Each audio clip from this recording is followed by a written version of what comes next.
We're just here to give an update on an officer-involved shooting that occurred earlier today.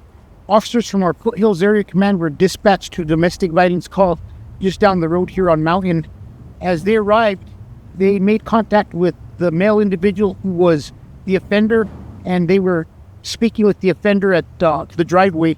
At this point in time, they did advise the individual that he was under arrest. The individual tried to flee the scene, and officers were able to tackle the individual. At this point in time, for about the next 2 minutes, officers are in a wrestling match for their life as the individual is armed with a handgun, and officers are trying to keep the handgun pinned down to the ground.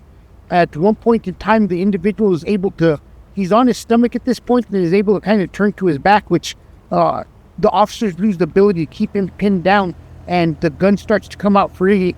Officers start to disengage their contact with the individual, and several shots are fired.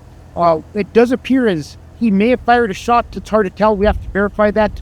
And the officers did fire their shots, and several times he was given commands, even after the initial shots, to drop the gun, which it doesn't appear he obeyed those commands. He also did make several statements such as, "I don't want to do this," or "Don't make me do this."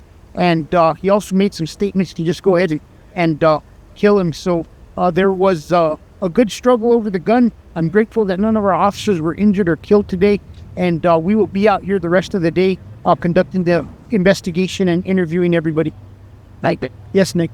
Should he have had a firearm? Yes, he did. There is a firearm on scene. No, like with his record, or No, he shouldn't have had a firearm. He's a convicted felon. They didn't try me yet, but there I was getting. Have you ever seen how many shots in the car?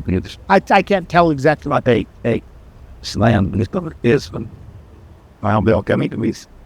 The course it's the evidence and get it as well as No, and I don't have the adult male. Are you able to tell us the suspect's name? No, not at this time. We're back where we used to. Yeah. And just a reminder, we don't have the perspective of the officers who fired their weapon until later on. So I'll be to come in at myself. All right, thanks.